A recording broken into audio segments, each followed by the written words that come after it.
In today's video, I'm going to teach you how to organize your tasks in ClickUp from brain dump to calendar scheduling. First, head to your ClickUp workspace. This is your central hub, so make sure you're in the space or list where you want your tasks to live. Once you're in, start brain dumping your tasks. Think of this as getting everything out of your head and into ClickUp. Create a task for each thing you need to do, big or small. Don't worry about perfect names or categories right now. Quick, simple titles work best at this stage, and you can add a short description if there's important context you might forget later. The goal is to capture, not to organize. If you're unsure about deadlines or how long something will take, leave that blank for now. You'll handle scheduling shortly.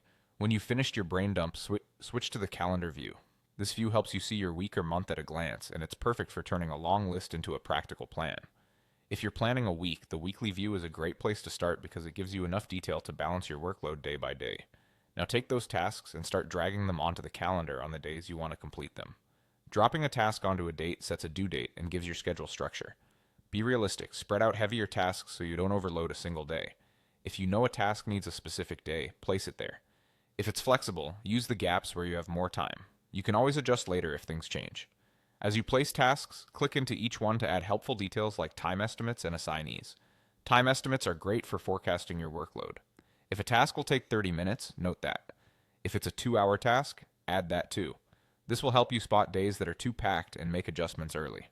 Assign the task to the right person, and if that's you, assign it to yourself so it shows up clearly in your views. You can also add priority, notes, or relevant links so you have everything you need when it's time to work. Once your tasks are on the calendar and the key details are filled in, you're done. You've taken a messy list and turned it into a focused plan. Keep refining as the week unfolds, and revisit your calendar view daily to stay on track.